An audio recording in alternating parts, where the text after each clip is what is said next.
Palestinians are really taking a lot of pride in their olive oil. We had an American anthropologist researcher who also came to research the fair trade in Palestine, and one of the farmers told that researcher, Germany has BMW, we have the olive oil. I met a friend the other day, and she just didn't know that olive trees had been destroyed by creating the wall. She just didn't know that had happened. So it gives me a chance to engage people and talk to them about what's happening there to other people.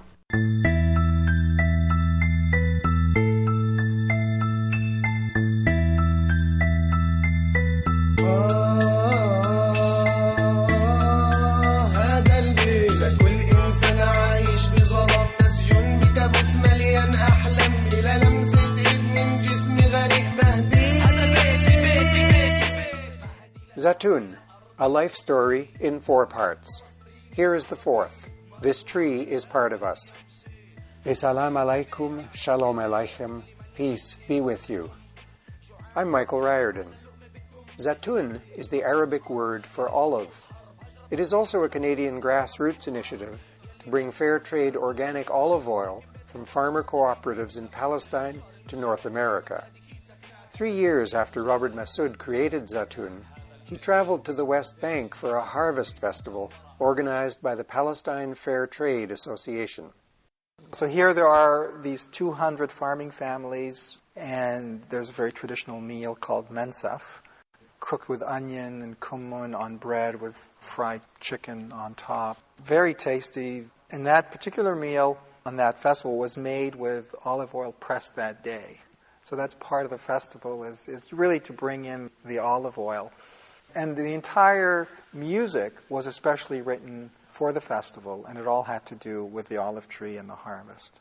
And that's the thing that you really get as you go through Palestine, is the centrality of the olive, people's reverence for it, the role it has in their lives, not just from an economic standpoint. Yes, it's important economically, it's important as a food sustenance, but there's something more there. There is such an identity equation and the recognition that this tree is more than just a tree. This tree is part of us. The festival celebrated 1 more year of survival for the olive farmers, despite the Israeli military occupation, the mushrooming settlements, and the ever-advancing separation barrier, or apartheid wall, depending on which side you live. Nasser Abu Farha co-founded the Palestine Fair Trade Association and Canaan Fair Trade, which distributes olive oil internationally. He lives and works in the West Bank. The access is one of the primary challenges right now. Access for certain farms that are being denied by the Israeli army through building of walls and fences hinders Palestinian farmer capacities to be able to attend to their olive orchard on regular basis, for plowing, for pruning, for regular maintenance that the farmers do for their orchard. Those who have farms beyond the fence are supposed to go to the Israeli military headquarters nearby and ask for permits. And when they are given permit, they are given permit for certain days. And there is 1 hour open to go in and 1 hour open to come back. Some farmers do not even get a permit. They are denied permits, so they have to give it to somebody else who may be getting a permit, and then they are sometimes exploited for that. And the other one, the person who gets a permit, asks for a higher rate than what normally the farmer would want to pay to harvest their crop. So that in itself tampers with the social fabric of the community, is who's given the permit and who's not given the permit by the Israelis.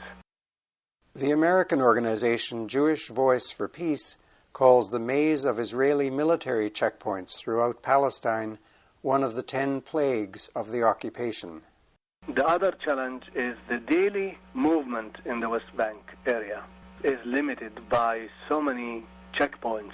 Not only the checkpoints that are physical and we know where their locations are, but we encounter so many checkpoints as merely a Hummer or a couple of tanks blocking the road.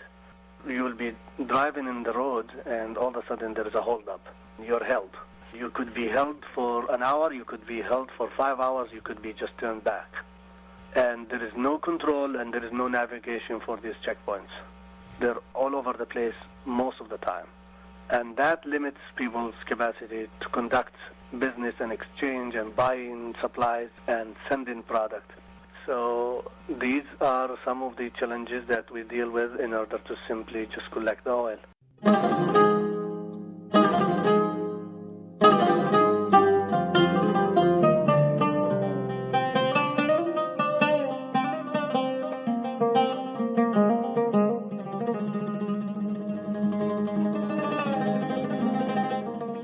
Our losses are between 2 and 8 a day, and 10 are wounded. 20 homes are gone, 40 olive groves destroyed, in addition to the structural damage afflicting the veins of the poem, the play, and the unfinished painting. From A State of Siege by Mahmoud Darwish.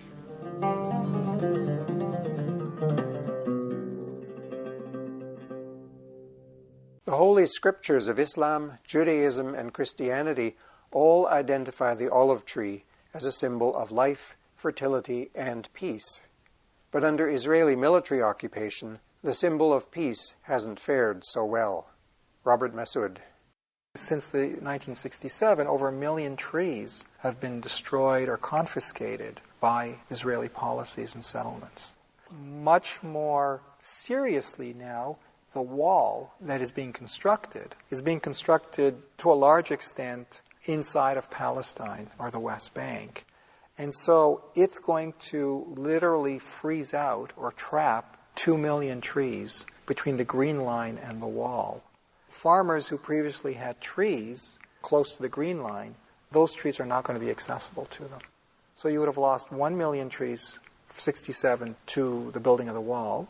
And then after the wall, you're going to lose another 2 million trees. So that's the loss of 3 million trees from production. You know, the thing about olive trees is everything is a matter of time. It takes time. We're talking about trees that really don't show their first olive for 5 years, and they don't have a mature yield for 50 years. And so that's why when there is land confiscation or trees are destroyed, you're looking at a loss that won't be replaced at minimum for 2 generations. And those trees are worth, from the standpoint of the olives they produce and sell and the olive oil that can be pressed and so on, that's easily $150 million of annual income multiplied over the life of the tree. For an economy that's already destitute, it's enormous in the impacts that it can have on the population. Not just the Palestinian economy, but people's livelihoods and sheer survival. Various international programs have been developed to plant olive tree saplings in Palestine, but their cost, often as much as $20 per tree, has tended to make them more symbolic than widely affordable. I approached the Palestine Fair Trade Association and said, we want to support planting of trees, but at $20 a tree from other programs can't do that. So let's do our own program. They went away and they kind of looked at the costing and how it would be organized and so on. And we came back with a program that basically, for around $2.50 Canadian, $2.50 Canadian, we can plant 3-year-old sapling. And that's the genesis of Trees for Life. And as a result, we've forwarded over $30,000 from 2005 and 2006. So that's approximately 13,000 trees that, out of just Canada alone, this does not include the United Kingdom or other countries making contributions. The Palestine Fair Trade Association coordinates the planting of Trees for Life. Nasser Abu Farha. It's been also a good program in the sense that it is presented to Palestinians as a grassroots effort from Europe and North America towards their support. This is not a tree that is coming from some huge relief agency. This is actually a tree that's coming from people who care about you. And that message is important for Palestinians to have, because a history of Palestinian letdown is realized by the Palestinians that Israel was formed in Palestine. Palestinians were ethnically cleansed from most of Palestine. Palestine was wiped off the map. And the United Nations and the rest of the world looked the other way when all of the destruction of Palestine took place and Palestinians were left alone. And that there is a lot of resentment among Palestinians to that treatment from the world community. So to have these trees and this buying into this fair trade olive oil is a message to the Palestinians that you have a solidarity out there, that you're not alone, but there are people who are standing with you. This is what separates really, for us at least. We like to separate what we're doing in fair trade totally away from charity. We are doing an exchange based on equity. Palestinians are really taking a lot of pride in their olive oil. We had an American anthropologist researcher who also came to research the fair trade in Palestine, and one of the farmers told that researcher, Germany has BMW, we have the olive oil.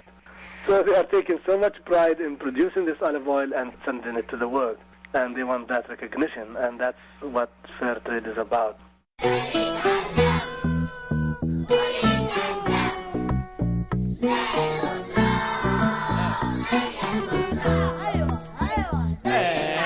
ولد صغير بعالم كبير تايه مش عارف ايش بيصير يا دوب فتحت عينك دمعت يا دوب فتحت. The path to equality is a long road to travel. On the way, you'll meet people with bitter hearts. They'll try to make you feel that they're above you. If that's what they think, then they are beneath you. From Change Tomorrow by the Palestinian rap group DAM. قلبك نظيف من جوا ترضاش للي برا يوسخولك اياه طالب بحياة كلها مساواة إذا حد لك. With the proceeds from selling olive oil and soap, Zatoun also supports Project Hope in Nablus for young Palestinians forced to grow up in two of the largest refugee camps in the West Bank. Robert Massoud. These refugee camp schools are so overcrowded that the children have to take shifts. They go to school in shifts. And a lot of times these children have their classes canceled because the teachers, who may not live in the refugee camp, can't get to the refugee camp because of various closures, checkpoints, and so on. And so whenever there is school, a lot of time you're in catch-up mode. The net result of that is that oftentimes they're into just doing math and sciences and very little what we call, we would think of elective type of programs like art or music or drama. And so what Project Hope does is it focuses on bringing these kinds of programs, arts, to children. It also does a lot of English. It brings a lot of English to the children. And it's taught by internationals. That's really very helpful. There's this sense of the internationals recognizing these children, is relating to these children as individuals, as human beings, and these children are seeing that somebody's interested in them. Someone has come from away at probably a certain amount of expense and danger to be with them, which these children don't often get, and Palestinians don't get. As you go through Palestine, through these checkpoints and so on, you're not treated as a human being. People involved with Zatoun have few illusions about how long and broken will be the road to a just peace in Palestine and Israel. In addition to working with Zatoun, Carole Charlebois also volunteers with the Palestinian Child Sponsorship Program. The night before we talked, she heard that a young Palestinian had just died in Gaza after Israeli soldiers prevented him from getting a blood transfusion that would have saved his life. His name was Hassan. The early morning hours of that night, I had a horrible dream, and the dream is that I was in Gaza and I was in one of these, rubbled buildings with some Palestinians and children and their mothers and their fathers and all that. And we heard in the distance these Israeli military helicopters. And then suddenly I heard the whoosh, whoosh, whoosh of one of them landing right next to the building. And in the dream, all these soldiers jumped out of the helicopter. And they came in and they just mowed everybody down, the children, the mothers, the fathers. And I'm holding up my passport and saying, I'm Canadian. And you know what my nightmare was? They didn't shoot me because I was a white person holding a Canadian passport. That's what the nightmare was. Survivor's guilt. And then I had poor unlucky Jewish relatives who were murdered in the Holocaust. It's nothing but luck. We're so lucky as Canadians. So we must appreciate our good fortune and use it well.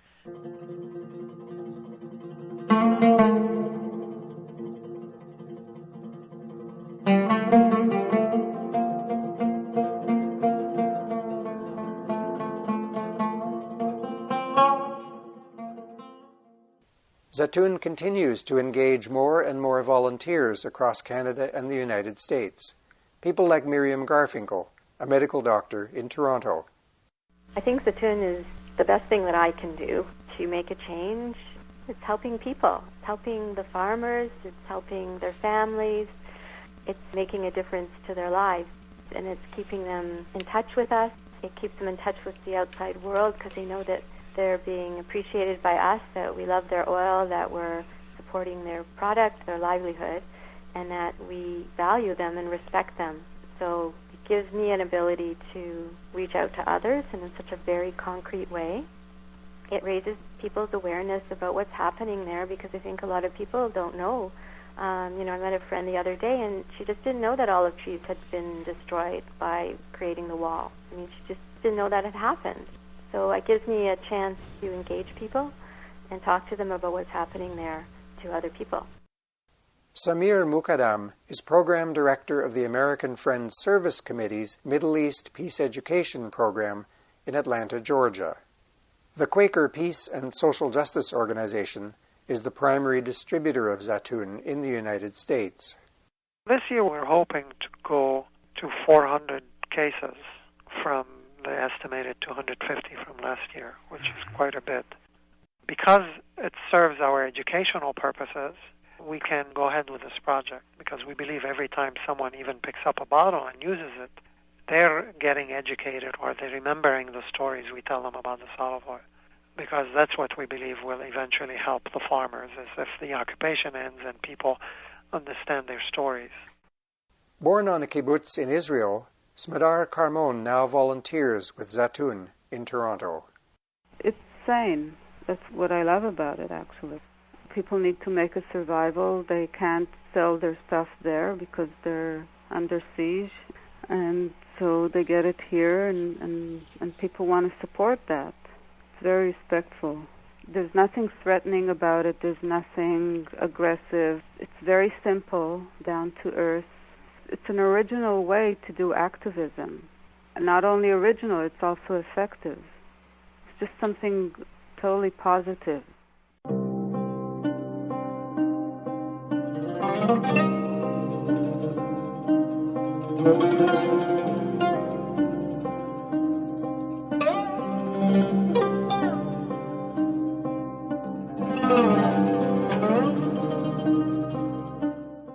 You've been listening to Zatoun, a life story in 4 parts. This was the 4th. For the music, thanks to the Palestinian rap group DAM, D-A-M, the Arabian MCs, and Le Trio Jubran. Zatoun, a life story, was produced by Michael Riordon.